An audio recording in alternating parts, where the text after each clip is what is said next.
The Zambezi River in southern Africa. Over 1,500 miles from its source near the Congo to the Indian Ocean.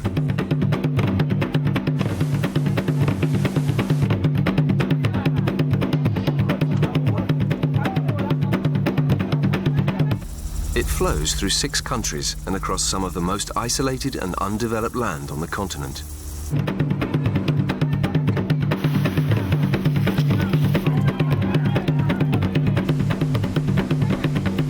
The people who live along its course are united by a dependence on the river's life-giving qualities. It's known as the River of Life.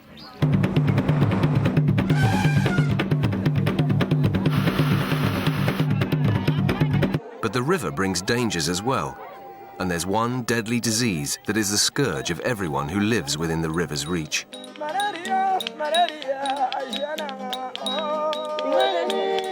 Near the source of the river in northern Zambia, there is a gathering of local people. They've all come to witness the start of a unique project, an international expedition aiming to highlight the continuing menace of malaria.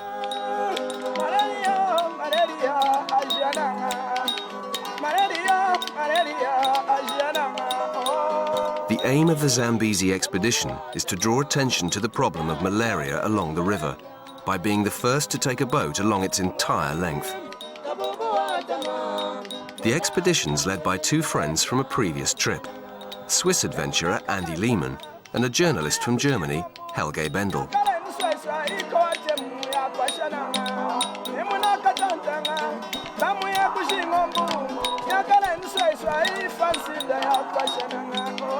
This water from the source will go all the way to the Indian Ocean.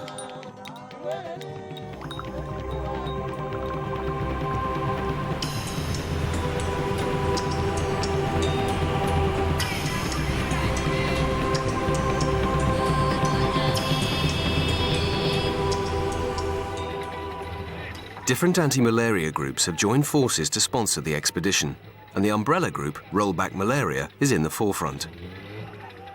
The international crew have assembled at the source of the river in the northern corner of Zambia, just a few miles from the Congo and Angola. For the initial stretch of the river, Andy and Helge have enlisted the help of a safari expert from South Africa, Andrew Weinberg. They know that the first few hundred miles of the journey will be the most dangerous.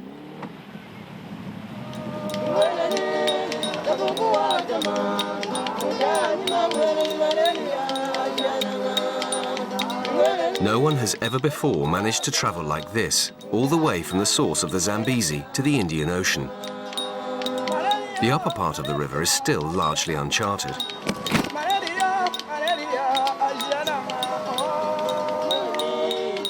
But people do live along its banks. There are no roads in the area, so these people are very cut off. And that's obviously a big problem when it comes to healthcare.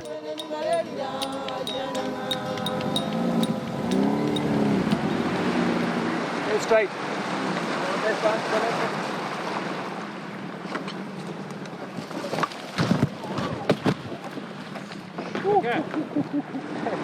There's so much water and so many mosquitoes, you can't really fight the mosquitoes, so you have to bring medicine to the people. It's okay, wait. You have to bring medicine to the people. You have to bring clinics or healthcare teams up here.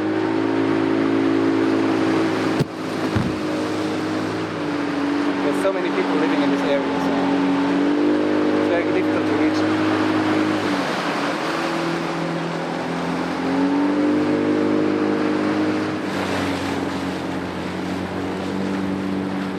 The team has no way of knowing what lies around the next corner. If there's an accident, or if it becomes too dangerous, it's quite possible that the whole expedition will be over before it's really got going. Whoa! Go, go, go, go, go, go, go, go!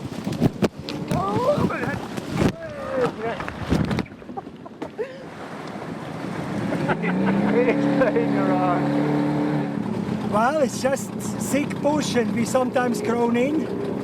So we have to make it under the trees and it's one disaster, you know, but it's nice disaster.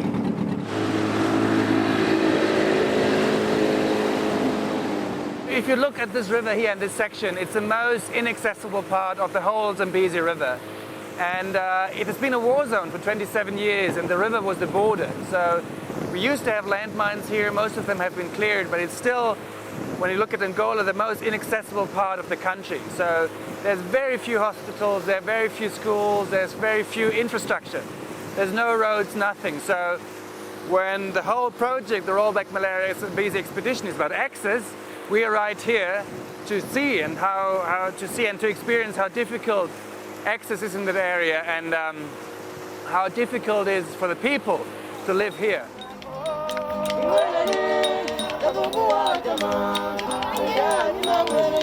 For most of its course, the river is bordered by heavy vegetation, and it's difficult to see any sign of human habitation. But often, villages are set away from the river to be safe from flooding and crocodiles. And with no road access, it's these people that are in desperate need of better health care. Here, 1 in 5 children die of malaria. It's one of the biggest killers for children under 5. In Africa, there are over 1 million deaths every year. That's 1 death every 30 seconds.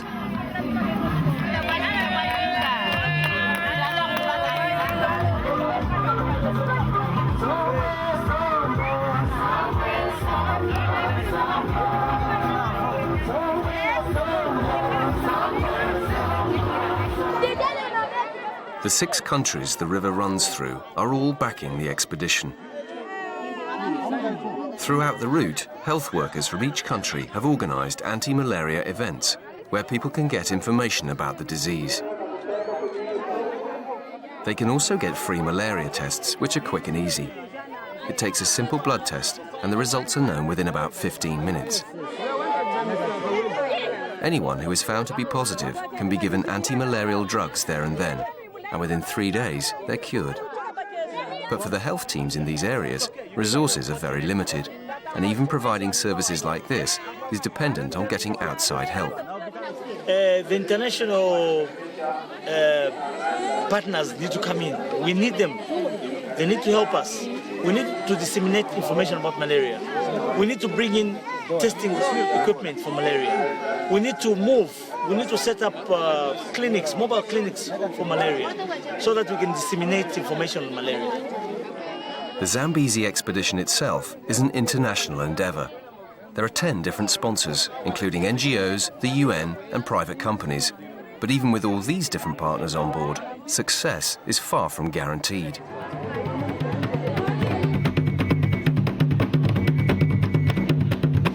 And the expedition team is about to discover just why no one has done a trip like this ever before.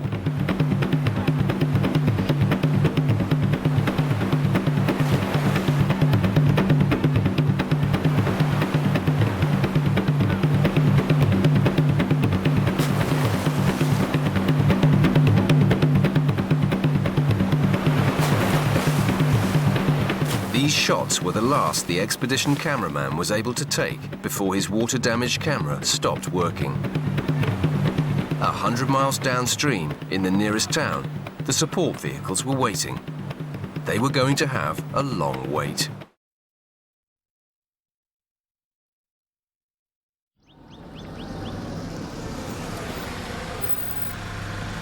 There aren't many towns on the Zambezi, and so few hospitals. Here in Marameo, Dr. Peter Ezenduka is fighting a constant battle against malaria. It's the biggest challenge he faces. More than half of all emergency cases to the hospital are malaria cases, and most of them are children. This child was admitted today. It's a case of malaria, and a very severe malaria that is almost going to be a cerebral malaria, because already the child is unconscious. Very drowsy, with the neck extended and saliva coming through the mouth. And the teeth clenched. She had a very severe fever. The symptoms started about 3 days ago, but they were only able to come to the hospital today because the mother was working in the farm. She couldn't come to the hospital. Now that she came to the hospital, she came very late, when the child is almost at the terminal stage of the illness. This young girl has been brought to the hospital just in time.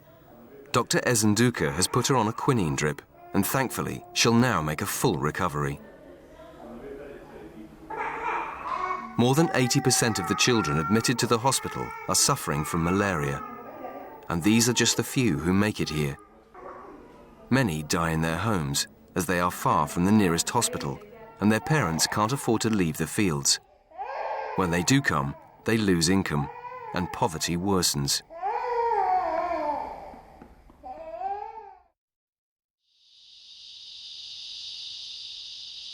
Nighttime brings the arrival of some overdue visitors. The boat crew has taken 4 days to negotiate the upper stretch of the river, camping on the bank along the way. That's twice as long as expected. They had to carry the boats round rapids and waterfalls. Away from their support vehicles, they've spent the last 2 days without food. We had some crazy 4 days. First we went in the water, it was like no water, it was breaches, like bush, got lost. Fine, and then we came in heavy water and got worse and worse and worse. We were riding big time white water and yeah, just like survived, damaged the boats badly, a couple of dives of 3-4 meters, and it was difficult. The journey has already taken its toll on the boats. Layers of fiberglass have to be spread on to dry overnight. And there's still another 2 months to go. Okay.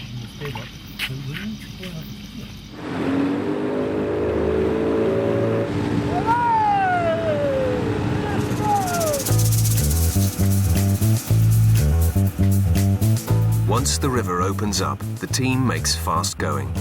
It's wide and flat, and they're looking to make up for lost time.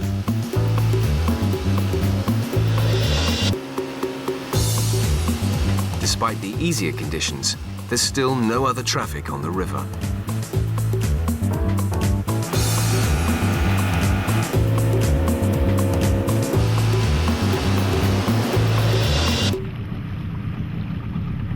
The boats carry a few mosquito nets to be handed out along the way.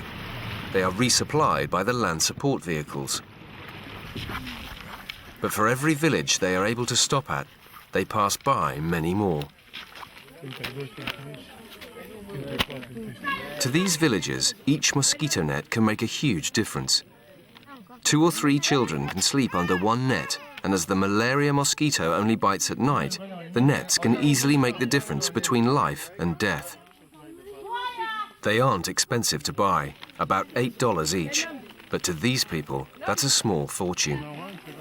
They have nothing.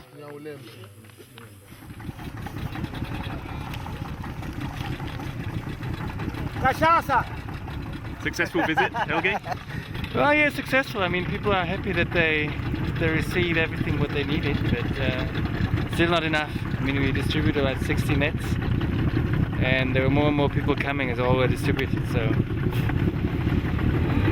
that's the problem. It's never enough. It's never enough. Bye-bye!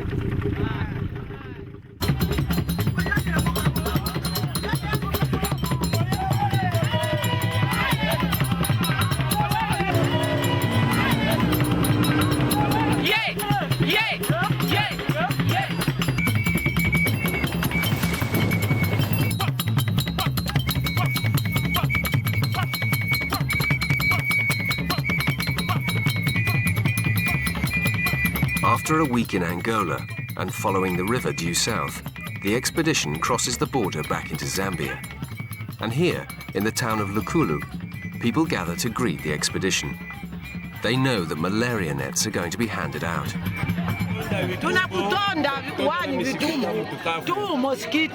We need medicines and we need nets. If someone has 3 children, then they should get at least a couple of nets. We come from the other bank, the West Bank, and we have no medicines and no nets.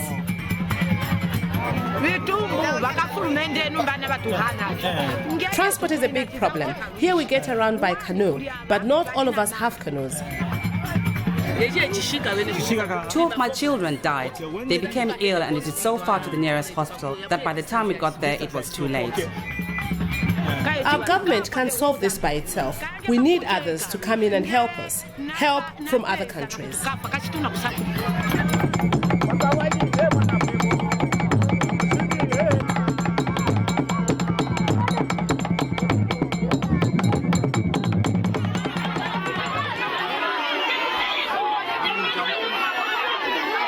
Here, the nets are to be distributed from the local hospital. When they find this out, the whole crowd converges there. They know it's likely there won't be enough for everyone.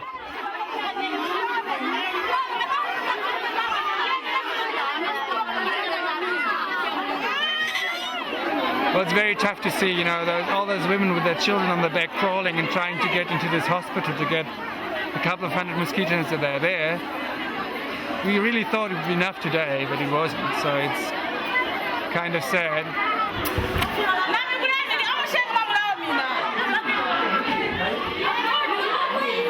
Confronted by such a number, the hospital is forced to close its doors.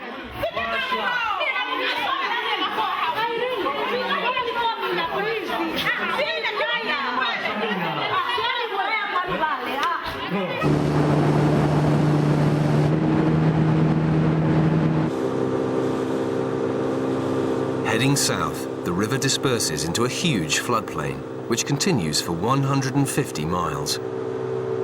Large flooded areas are an ideal breeding ground for malaria as the water flow lessens, and the vast expanse of water doesn't make navigation easy.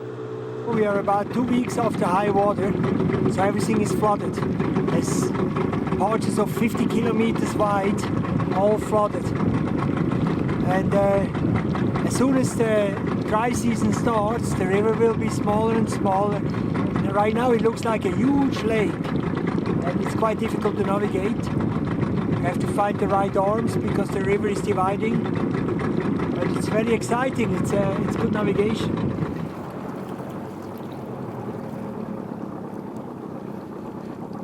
The flooded river means more serious problems for the villagers. It's a precarious area to live in. As well as high water levels, the annual floods mean more mosquitoes and more malaria, and huge problems getting help when they're ill. So Andy, we lost? No, we are not lost. We never lost. How can we ever be lost? We lost all the time or we never lost? No, it's difficult to find the entrance. Yeah. But it looks pretty much like this is one of the channels. We'll find out, and I will tell you tonight if you're lost or not. The next destination for the boat crew is the town of Mongu, which stands at the edge of the floodplain. As the one with the most local knowledge, Andrew is in charge of finding the way. But the channels through the reeds are constantly changing. And in conditions like this, a flat-bottom canoe does have its advantages.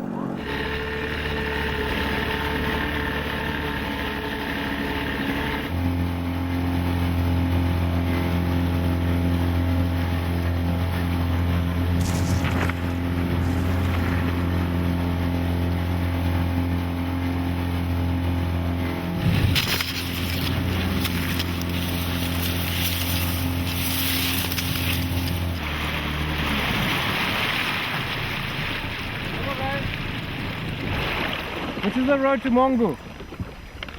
Road to Mongu? Mongu, yeah. This side. By those boats there. Yes. Can you help us with the road to Mongu? After how far? To Mongu.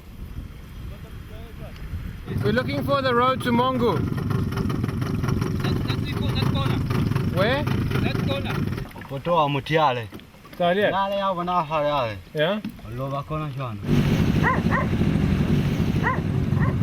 What do they do when they have to take the dog for a walk? After hours of searching, the channel to Mongu opens up. And then, quite suddenly, there's the town.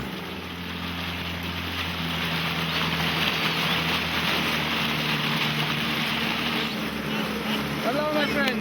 How are you?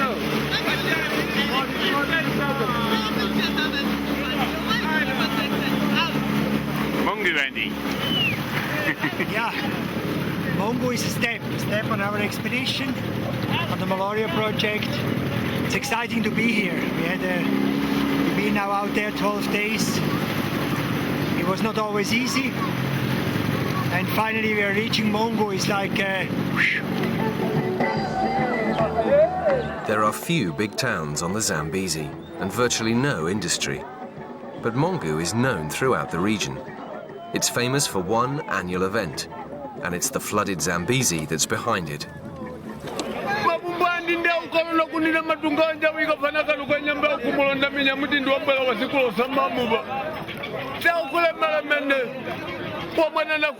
A reciting of the so-called obligations, traditional praising of the king, marks the start of a unique ceremony.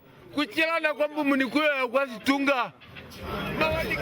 Kuumboka is the biggest festival along the Zambezi River and one of the most important in southern Africa.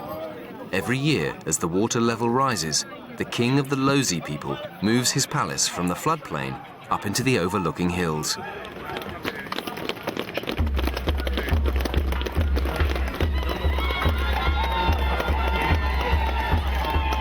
Do you have any idea who is the king?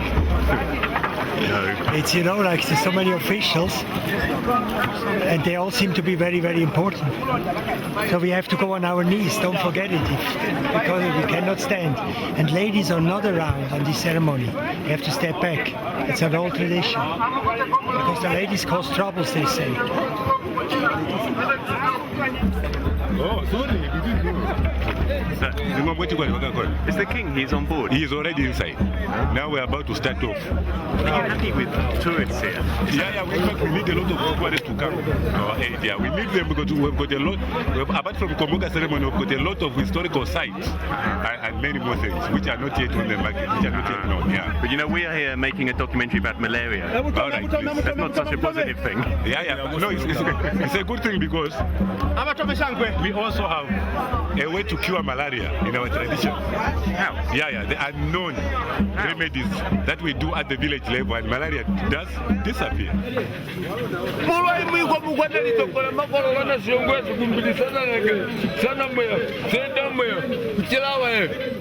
Did you understand my obligation, did you? A little bit. Where to one then? The Lozi are a traditional people, and proudly so. And like other people along the river, they have a strong belief in herbal remedies. But these beliefs can hold people back. There's no proof traditional remedies can cure malaria. Nets and new drugs need to be accepted, and for this, everyone needs to be on board.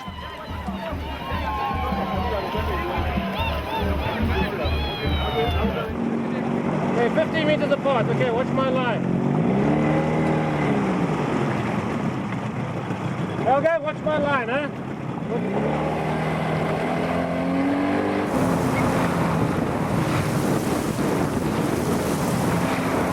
The end of the floodplain means the way is clearer, but another hazard comes to the surface again. Turbulence in the water is a sign of rocks underneath, and there are whirlpools that can suck a boat under. There are so many rocks here, just under the water. The current is so strong, you can't nearly not control the boat.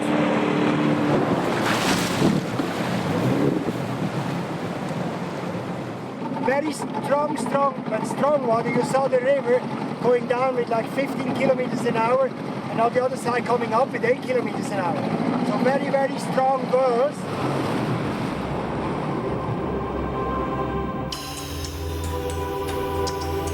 The end of the rapids means the team is nearing the most awe-inspiring point on the river, one of the natural wonders of the world.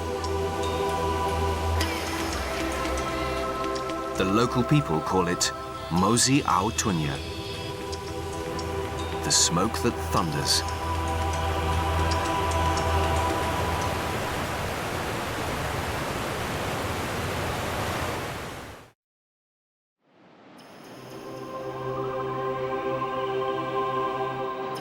Halfway down the Zambezi River is one of the most remarkable sights in Africa. The Victoria Falls are the biggest in the world. At 360 feet high, it's a drop too far for the Zambezi expedition boats. As the team makes its way around the falls, they're entering a country that was once the breadbasket of Africa. It was the envy of its neighbors. But now, it's in political turmoil, and its economy is in ruins. If the fight against malaria is to succeed, the vicious circle of poverty and disease needs to be reversed, and nowhere more so than in Zimbabwe.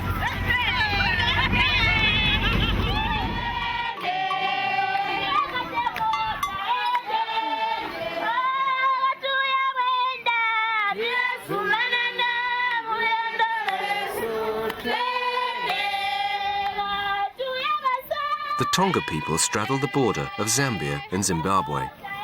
Over the years, they've been hit particularly hard by malaria. When the Rollback Malaria Partnership started in 1998, in many Tonga villages, 9 out of 10 people were tested positive for malaria. This has now come down to 4 out of 10, a remarkable improvement and proof that progress can be made, but there's still a long way to go.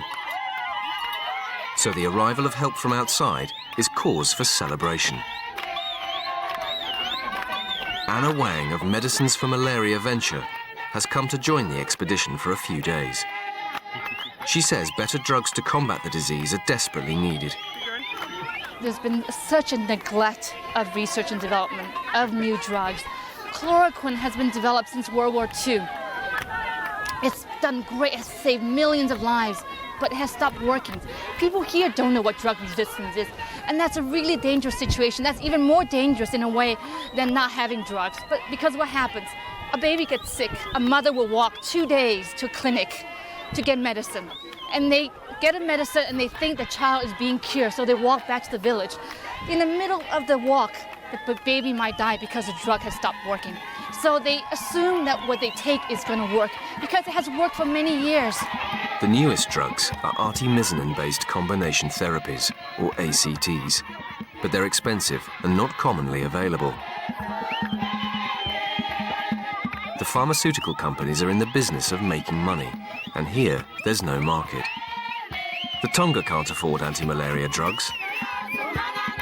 To develop new drugs is costly, and there's no guarantee of success. So others need to come on board to share the risk, whether it's governments or private donors. Right now we have artemisinin combination therapy, which is a fantastic drug, but drug resistance is not a question of if, it's a question of when.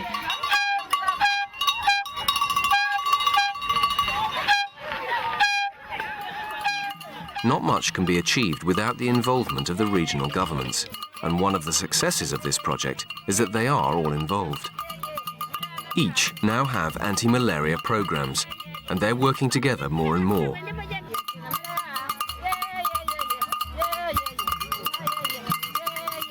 I'm happy to say that so far with the team we've really had a wonderful reception, and this is well beyond my expectations. I just expected to come here and have a malaria activity, exchange of information, but it turns out we're having a celebration in the village. We're really having a good time. The celebration really is to appreciate that help has come.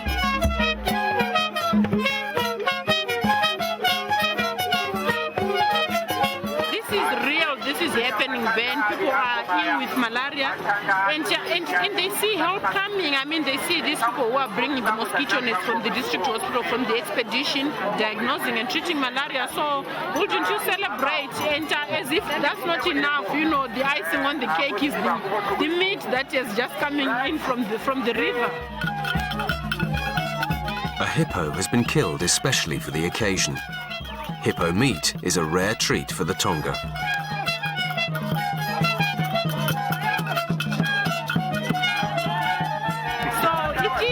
Celebration, and I'm very happy. I feel very privileged to be part and parcel of this.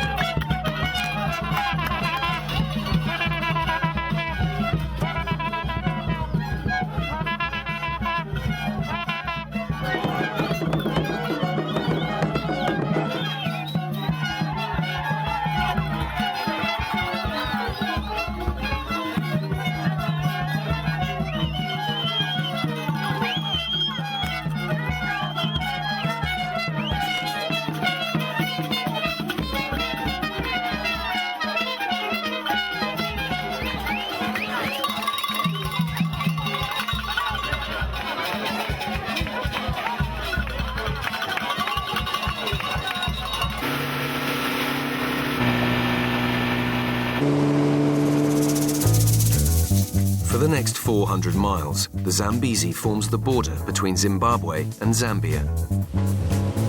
With malaria events planned in both countries, different sponsors of the expedition, as well as local health workers, join the boats for a few days at a time.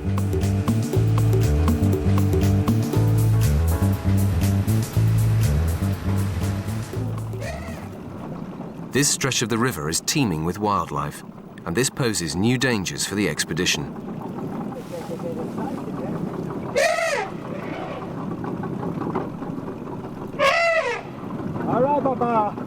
Elephants and crocodiles make for good photo opportunities, but are a life-threatening danger in the camp at night.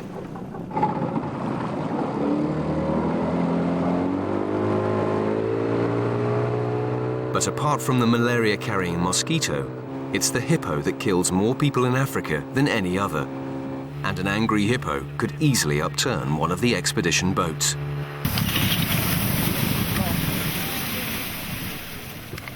Good morning. The demand for nets is inexhaustible. Most of the villagers here are now aware of what causes malaria and what they need to prevent it. But nets aren't getting into these places.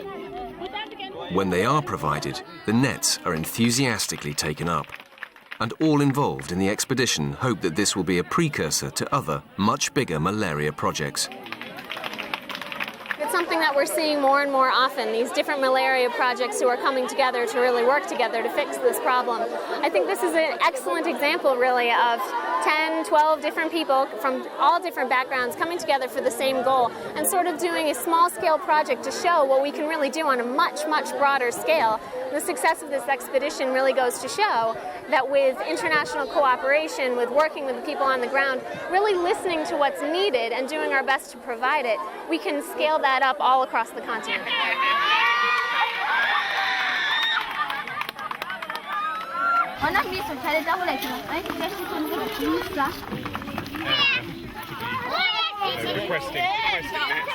Hopefully, if we come back in 5 years' time, we'll find even less malaria here, hopefully no malaria. And that's really the objective here, is to not just reduce malaria, but to really eradicate malaria throughout Africa. That's a lofty goal, but I think with these sorts of programs, we can do it.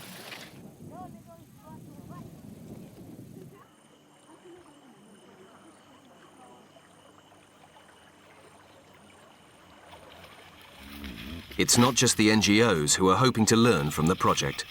For government health workers, spending time with the expedition is an eye-opening experience. What are you up to now? Collecting firewood for the campfire. Scare away the animals. Good luck. Yeah, thank you. There's a big one here. This big one. Actually, what has happened is most of the areas around the Zambezi River, lower Zambezi River, they are easily accessed by water. But unfortunately, we've not really paid much attention to access them by water, but would prefer the road. And by the end of it all, we are cut off by the mountains, the mountainous regions. So if we can realize the accessibility through the river, then we can catch a lot of places.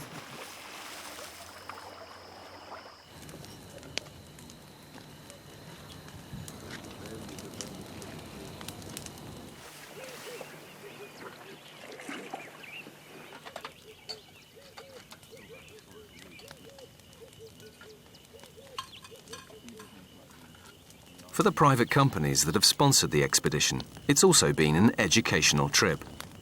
Their involvement is crucial, whether it's the net manufacturers or the drugs companies. But this is true partnership. This is Novartis and this is Sumitomo Chemical Company sharing a tent for the night. Now beat that for partnership. I know. And that's off the record. Of course you're not filming now, are you? For the last country of the expedition, the boat crew will navigate the river on their own. The sponsors are on their way home.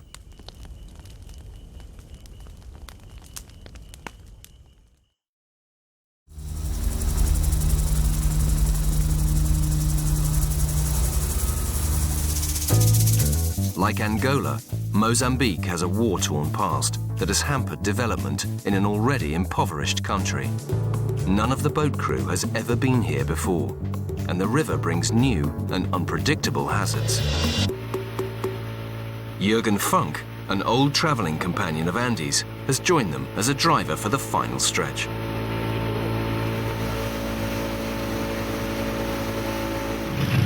We have sandbars in front of us, and I'm not sure we can make it without pushing. What is about, I guess, foot and less. Lots of sandbanks, and you can't always see them. So we give it another try. Oh, here's next sandbar. One of these inflatables could be turned over if it hits a sandbank at speed. And going slowly, it's easy to get stuck fast. Getting out and pushing isn't much fun when there are crocodiles and hippos around.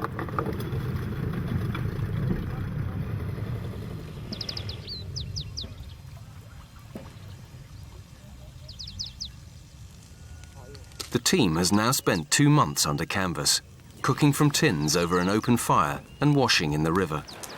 You know, whenever this expedition is finished, I'm just so happy not to do an everyday camp.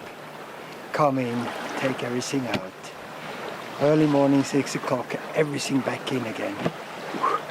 Jürgen is an experienced angler, and everyone's looking to him to supplement their diet. Hey! Hey! Wow! Hey! Woo! Great! Wow. Look at this. I have to make a picture. Yeah. You want to see some teeth here? I see some teeth. Yeah, that's a serious tiger, huh? Camping has become a daily grind, but there's still a week to go, and there's still a job to do. The malaria burden in Mozambique is one of the most challenging.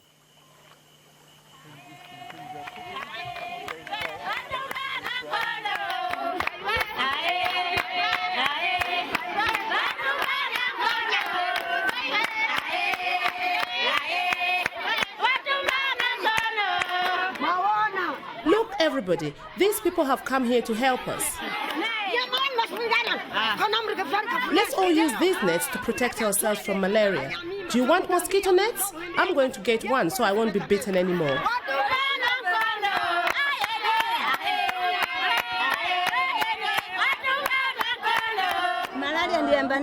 Malaria is the biggest problem we face. Lots of people die from it around here.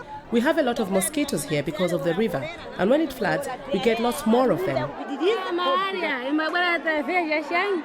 It's a really big problem for us, especially for the young children, the under 5s. And the only way to deal with it is for us to have mosquito nets. Despite being on the river, it's their inaccessibility that makes these villages so lacking in healthcare. It's often a long way to the nearest hospital or clinic, and only the wealthier people own even a canoe. But it's also difficult for health workers to get in.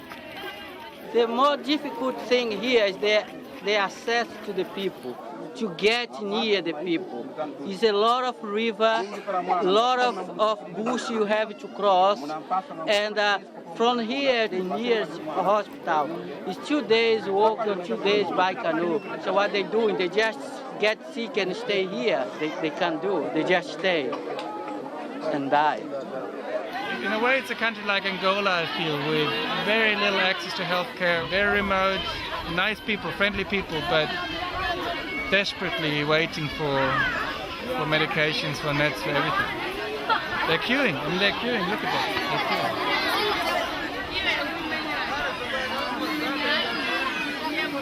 Whew.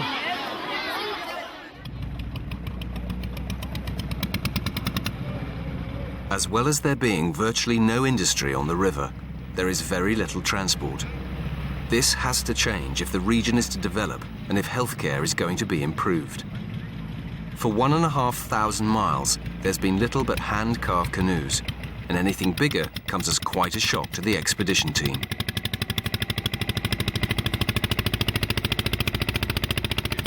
Yes, we just saw for weeks and weeks the first engine-driven boat.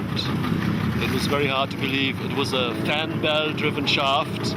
I don't know who invented that, but it looked like it was kind of ancient. But there are no more motorboats, even in the delta and nearing the ocean, let alone ships of any kind. The nearest there is to public transport is one sailing boat, with a sail made of old grain sacks. That's very unusual, eh? The first sailing boat and they're going upriver. It's amazing.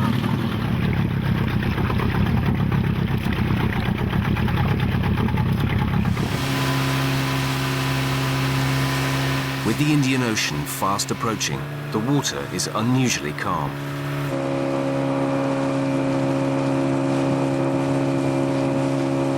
Then, after 2.5 months and over 1,500 miles, the team feels the first sea breeze.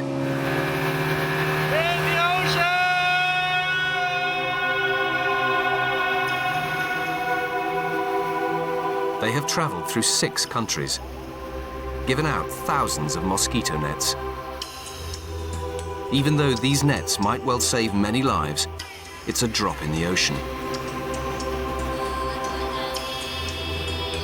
But it is a sign that the countries can work together, that the different malaria groups can work together, that malaria can be beaten.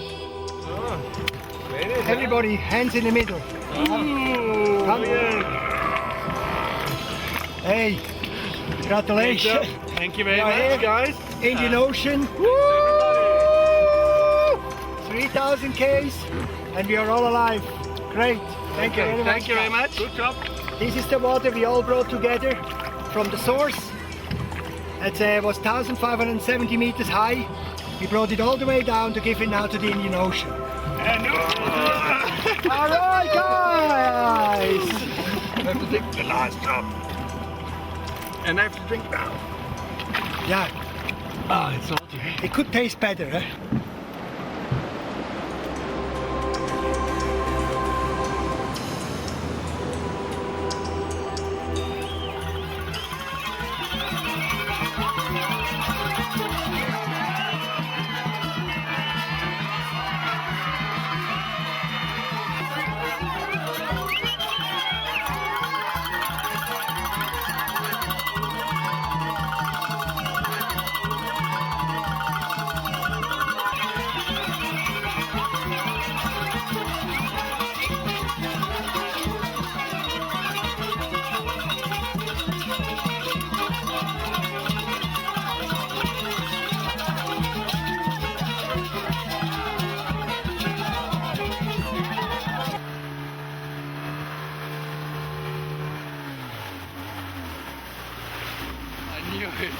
I knew it! Oh! Oh! Engine! What do you do to me? So, we have a change of plans. We're now heading to Australia. Wherever the current takes us. Wherever the current takes us. Really, really, really strange.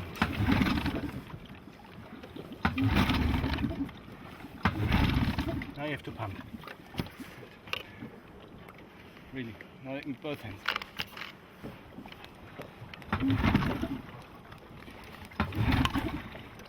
Well, this could be a sort of follow-up documentary.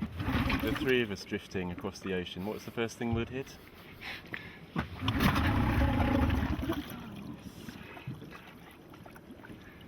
And now We'll probably go under India, wouldn't we? And just keep going. Indonesia, maybe.